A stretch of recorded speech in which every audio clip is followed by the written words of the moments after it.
Te invito a que vuelvas a abrir la Biblia o mires ahí en la pantalla y va a aparecer el texto de Lucas 15, donde está la historia preciosa del hijo pródigo. Y la verdad que espero que a ninguno le canse, sino que más bien a todos nos renueve la fe, a todos nos renueve la visión de trabajo, a todos nos aliente a entender cuál es nuestra situación delante del Señor y que también podamos trabajar, orar y esforzarnos en la gracia para que otros lleguen a esta realidad preciosa.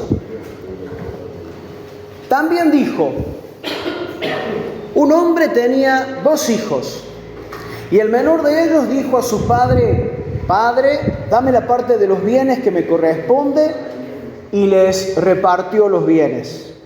No muchos días después, juntándolo todo, el hijo menor se fue lejos a una provincia apartada y allí desperdició sus bienes viviendo perdidamente. Y cuando todo lo hubo malgastado, vino una gran hambre en aquella provincia y comenzó a faltarle. Y fue y se arrimó a uno de los ciudadanos de aquella tierra, el cual le envió a su hacienda para que apacentase cerdos. Y deseaba llenar su vientre de las algarrobas que comían los cerdos, pero nadie le daba. Y volviendo en sí, reflexionando, considerando su situación, dijo: ¿cuántos jornaleros en casa de mi padre tienen abundancia de pan y yo aquí perezco de hambre? Me levantaré e iré a mi padre y le diré: Padre, he pecado contra el cielo y contra ti. Ya no soy digno de ser llamado tu hijo. Hazme como a uno de tus jornaleros. Y levantándose, vino a su padre. Y cuando aún estaba lejos, lo vio su padre y fue movido a misericordia. Y corrió y se echó sobre su cuello y le besó. Y el hijo le dijo: Padre, he pecado contra el cielo y contra ti, y ya no soy digno de ser llamado tu hijo. Pero el padre dijo a sus siervos: saquen el mejor vestido y vístanle, y pongan un anillo en su mano y calzado en sus pies, y traigan el becerro gordo y mátenlo, y comamos y hagamos fiesta. Porque este mi hijo muerto era y ha revivido, se había perdido y es hallado. Y comenzaron a regocijarse. Y hago un paréntesis acá para recordar lo que leíamos al principio en Efesios. Dios es rico en misericordia por su gran amor con que nos amó, aun estando nosotros muertos en pecado, como el hijo pródigo, porque no había muerto físicamente. El padre dice: este mi hijo muerto era, pero no estaba muerto de manera literal. Estaba muerto porque estaba lejos, no estaba en comunión con el Padre. Y eso es lo que ha hecho Dios con nosotros, que es rico en misericordia. Estando nosotros muertos en pecado, nos dio vida juntamente con Él. Por gracia somos salvos. Y sigue el relato de la parábola en el verso 25. Y su hijo mayor estaba en el campo. Y cuando vino y llegó cerca de la casa, oyó la música y las danzas. Y llamando a uno de los criados, le preguntó qué era aquello. Él le dijo: tu hermano ha venido y tu padre ha hecho matar el becerro gordo por haberle recibido bueno y sano. Entonces se enojó y no quería entrar. Salió por tanto su padre y le rogaba que entrase. Mas él respondiendo dijo a su padre: he aquí tantos años te sirvo, no habiéndote desobedecido jamás, y nunca me has dado ni un cabrito para gozarme con mis amigos. Pero cuando vino tu hijo que ha consumido tus bienes con rameras, has hecho matar para él el becerro gordo. Él entonces le dijo: hijo, tú siempre estás conmigo, y todas mis cosas son tuyas. Mas era necesario hacer fiesta y regocijarnos, porque tu hermano era muerto y ha revivido, se había perdido y es hallado. Me da Me llama la atención la manera en que el hijo mayor se expresa delante de su papá para con su hermano, porque no le dice, mi hermano hizo tal cosa. ¿Cómo le dice? Este tu hijo. Como desvinculándose, como rompiendo todo lazo, como diciendo, yo no tengo nada que ver con él. Y el padre, hablando con el hijo mayor, le recuerda, este tu hermano estaba muerto y ha revivido. ¿Sí? Se había perdido y ha sido hallado. Fíjense cómo el padre quiere llevarnos a entender las relaciones de una manera sana, saludable. Fíjense cómo Dios, el Padre, busca llevarnos a un vínculo sano. Y quiero que podamos pensar en un aspecto que tiene que ver con esto justamente. Les invito a que lean conmigo un versículo más. Eclesiastés capítulo 7, versículo 2. Es un versículo que pareciera que no tiene nada que ver con lo que acabamos de leer, pero algún punto de conexión vamos a encontrar. Y ahí en Eclesiastés dice así, mejor es ir a la casa del luto que a la casa del banquete, porque aquello es el fin de todos los hombres, y el que vive lo pondrá en su corazón. Lo leo de nuevo. Mejor es ir a la casa del luto que a la casa del banquete, porque aquello es el fin de todos los hombres, y el que vive lo pondrá en su corazón. Empezamos por desglosar y explicar qué es la casa del luto, qué es la casa del banquete. Bueno, creo que nadie tendría complicación en entender que la casa del banquete es un lugar donde se hace fiesta, es un lugar donde se celebra. Tiene que ver con ocasiones donde se festeja, donde por lo general hay comida, hay bebida, hay música, o como en el caso del regreso del hijo pródigo, había danzas y música también, ¿sí? Entonces, la casa del banquete es toda ocasión o lugar que sirve para celebrar, para festejar. ¿Qué cosa? El cumpleaños, el matrimonio, el aniversario, el bautismo, el nacimiento, la Navidad, el Año Nuevo, lo que sea. ¿Se entiende?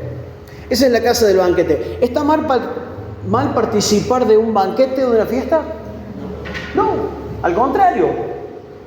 Dios es un Dios que celebra, es un Dios que festeja. Y por cierto, Jesús, en una celebración como esta, en un banquete de bodas, fue donde hizo su primer milagro. Y no fue sanar a una persona. ¿Cuál fue? Convertir el agua en vino, ¿sí? Para que la fiesta continuara, ¿sí? Entonces, la casa del banquete es esa. ¿Cuál es la casa del luto? Bueno, podríamos decir que es una funeraria. Podríamos decir que es una casa velatoria, la casa del luto. Podemos decir que es el lugar donde los familiares, los amigos, los allegados de alguien que ha muerto se reúnen para despedir el cuerpo de esa persona, para lamentar, para llorar por esa muerte. Es el último momento, el último adiós al cuerpo de esa persona. Esa es la casa del luto. Te ha tocado estar seguramente, como a todos, en alguna situación donde alguien familiar, amigo, allegado, murió, partió, y es un tiempo todo lo contrario a lo que podríamos decir un tiempo de celebración o de festejo, ¿sí? Ahí no hay comida, lo sumo un café. Ahí no hay música para bailar. Ahí en todo caso se escucha el llanto de algunas personas. Pero el texto de Eclesiastés dice que mejor es ir o estar en la casa del luto que en la casa del banquete. Y vamos a tratar de entender por qué dice eso la palabra. Bueno, cuando uno está en la casa del luto, cuando uno está en un velorio, uno se confronta con una realidad que de otra manera a veces no la pensamos. Y la realidad es que la muerte llega absolutamente para todas las personas. Ricos, pobres, ignorantes, sabios, creyentes, incrédulos. La muerte llega para todos. ¿Sí o no? Sí, así es. La muerte no es una ilusión, no es una idea abstracta, no es algo, no es un hecho metafórico, es algo concreto. Así como un día llega el nacimiento y es motivo de festejo, es motivo de alegría, también llega para esa persona que nació un día, a veces después de muchos años, a veces de menos, pero llega la muerte. Así de concreto. Y eso, como dice el versículo de Eclesiastés, es el fin de todos los hombres, de todas las personas. Y eso es lo que reflexionamos o volvemos a pensar o volvemos a considerar cuando estamos en una situación como esa. ¿Sí? Entonces, dice Eclesiastés, mejor es ir a la casa del luto que a la casa del banquete, porque aquello, es decir, la muerte, es el fin de todos los hombres. Y el que vive y participa en ese momento de despedida, el que vive lo pondrá en su corazón. Entonces, ¿por qué es ir mejor a la casa del luto que a la casa del banquete? Porque ahí es donde podemos tener presente nuestra limitación, que así como un día nacimos, un día vamos a morir. Que tenemos una fecha donde se acaban las oportunidades, donde se acaba la posibilidad de decidir, de trabajar, de compartir con otras personas. Y el padre del hijo pródigo hizo una gran celebración, hizo una fiesta, mandó matar el becerro gordo. ¿Cuál era el argumento del padre para haber hecho semejante fiesta? Bueno, lo dice el texto, porque mi hijo, muerto era y ha revivido. Se había perdido y ha sido hallado. Y ya dije, no habla o no hace referencia a la muerte literal. Ese hijo había muerto entre paréntesis o había muerto entre comillas porque se había distanciado, se había separado de su padre, ¿sí? Pero el motivo de recibirlo de nuevo fue lo que despertó esta celebración, esta alegría, este gozo en el Padre. Porque el haber vuelto, hablábamos la semana pasada de que ese volver del Hijo tiene que ver con el arrepentimiento, el reconocer, el pensar, el considerar cómo llegué a esta situación, cómo llegué a tocar fondo, qué decisiones tomé para estar tan mal, ¿sí? Ese arrepentimiento le llevó al Hijo a volver al Padre, pero ese volver del Hijo le abrió al Padre la posibilidad de volver a verlo, de volver a abrazarlo, de besarlo, de disfrutar de la comunión nuevamente con Él. Ahora, hay otra aplicación que podríamos hacer respecto de esta enseñanza y es que la muerte, la realidad de la muerte en la que tomamos conciencia cuando de pronto vamos a la casa del luto. ¿Quién piensa en la muerte cuando está en una fiesta? ¿Quién piensa en la muerte cuando está de vacaciones? Cuando es Navidad, cuando es Año Nuevo. ¿Quién piensa en la muerte en las situaciones comunes y sencillas y alegres de la vida? A nadie se le ocurre pensar en eso.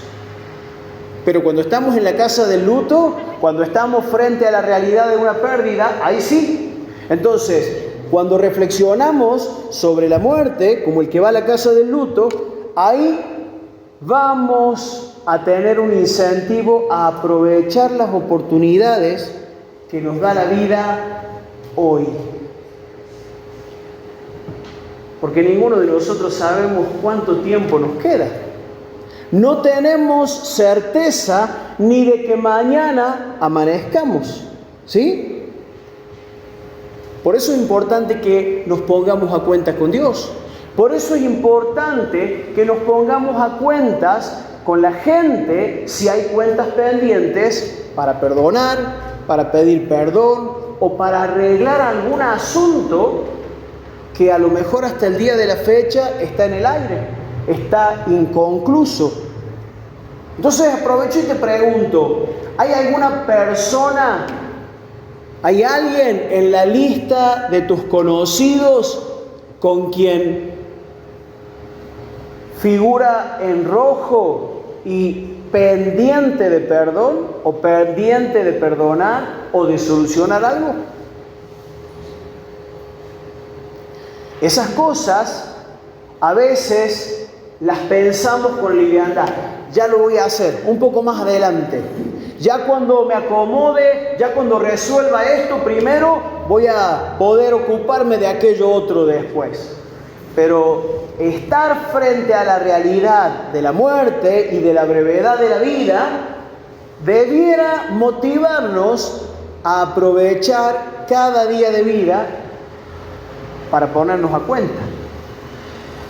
Porque a veces en la urgencia y en la cantidad de cosas, en la cantidad de trabajos y de horarios que tenemos que cumplir, vamos pateando y postergando lo que debiéramos haber resuelto ya hace tiempo. A veces por vergüenza, a veces por orgullo, otras veces porque nos hacemos los distraídos, porque pensamos que como el otro no me dice nada, ¿será que ya se olvidó? ¿Para qué le voy a mencionar este tema? Si ya pasó, ya quedó en el olvido. Y si no me acuerdo, no pasó, como dice por ahí alguna canción. ¿Será la solución esa? El hermano mayor de la parábola representa en este contexto a la persona que todavía no ha reflexionado sobre la inmediatez de la muerte, todavía no ha reflexionado sobre las oportunidades que tenemos, pero que no son eternas. Y por eso el hermano mayor no quiere entrar a la fiesta. El hermano mayor no quiere verle la cara a su hermano, no quiere tratar con él. Porque si el hermano menor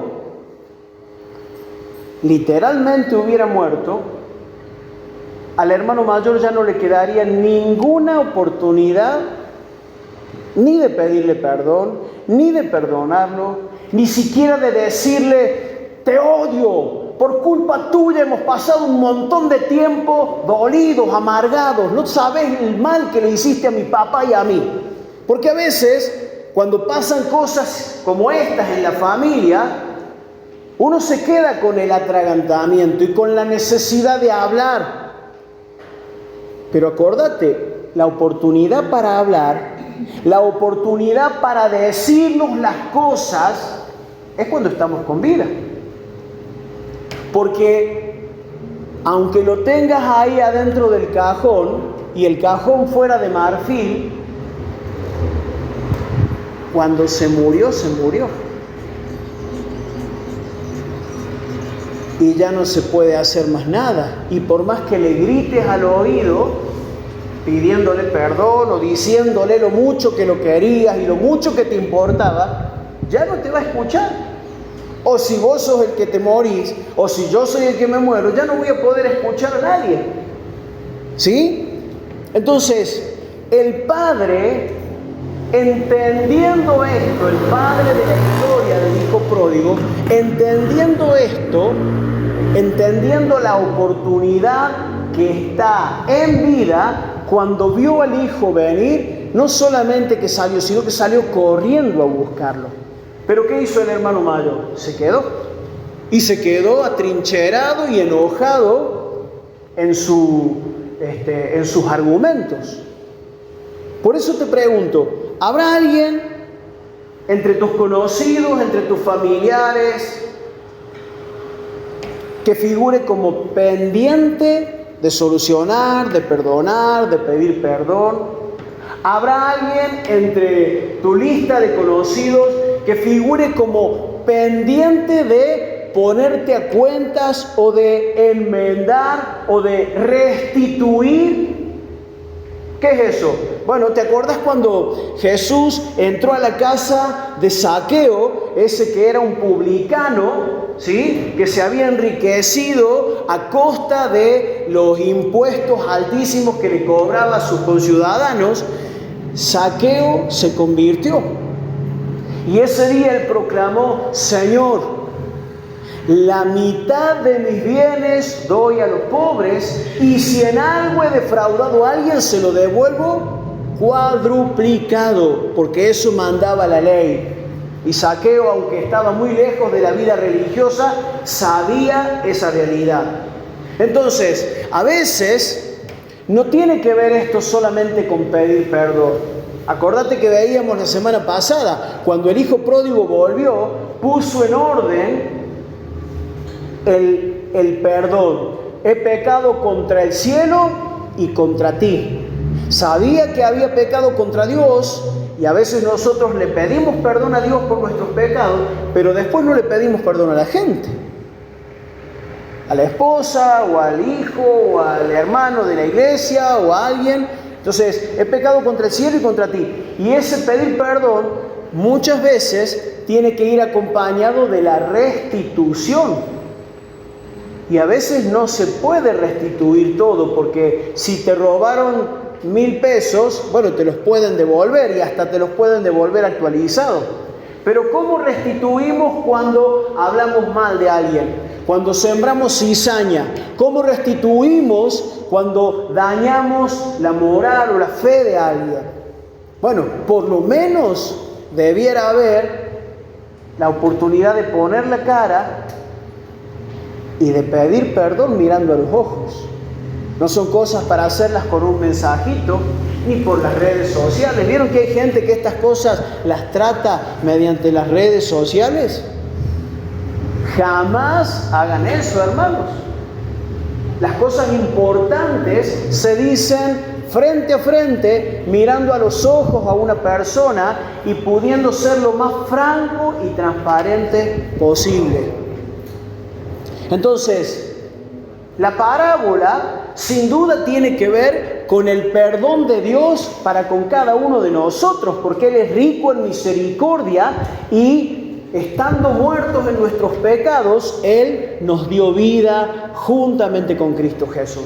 Pero también tiene que ver con entender esto, de poder ponernos a cuenta, aprovechar las oportunidades. La muerte, que espero que esté lejos de todos nosotros, no tiene que ser el punto que nos imposibilite de hacer las cosas en orden. La iglesia puede no ser grande en número, tu familia puede ser no muy numerosa, independientemente de la cantidad. Qué lástima si hay cosas metidas bajo la alfombra.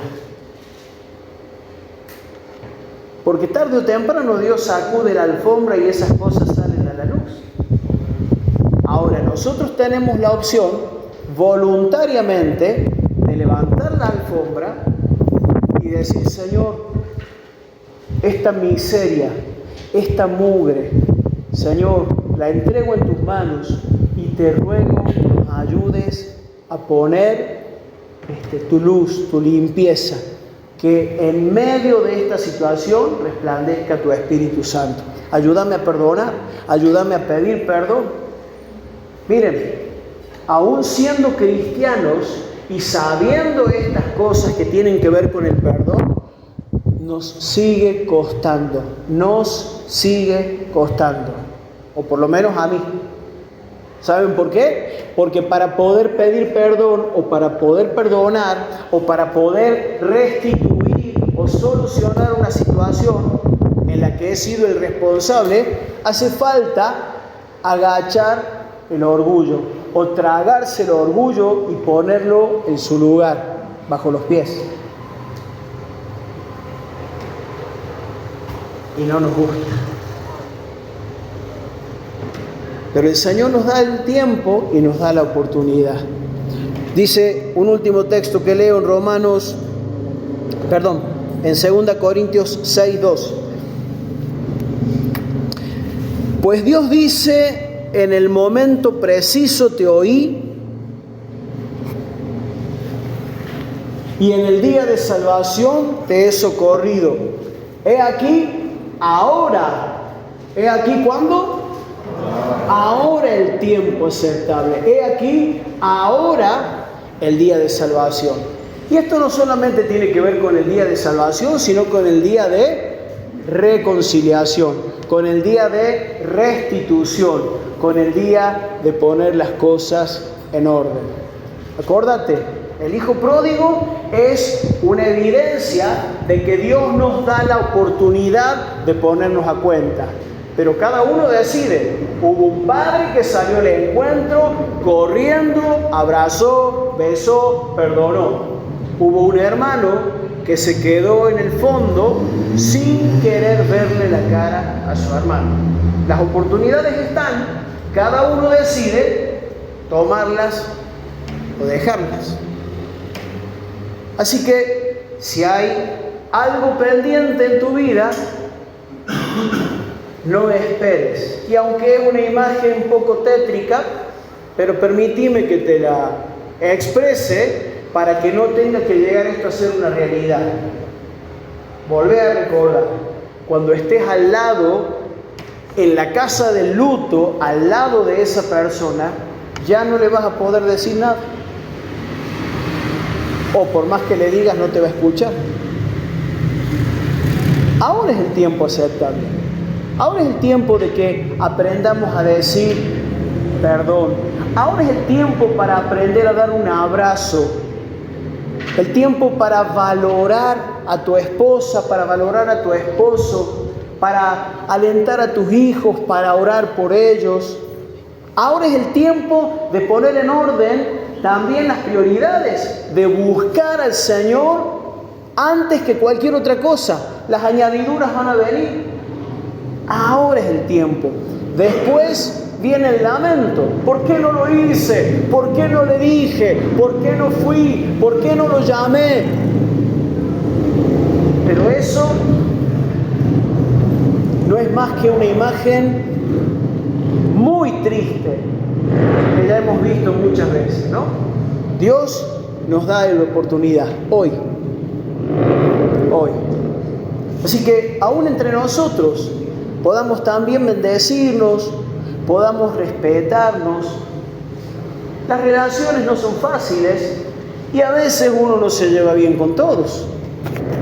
Pero aún así podemos decidir respetarnos, amén. Aún así podemos decidir orar unos por otros. Aún así podemos pedirle al Señor que nos ayude a ser pacientes, tiernos, amorosos, perdonadores, misericordiosos, de la misma manera que Él es con cada una de nuestras vidas. Oramos y damos gracias al Señor por su misericordia.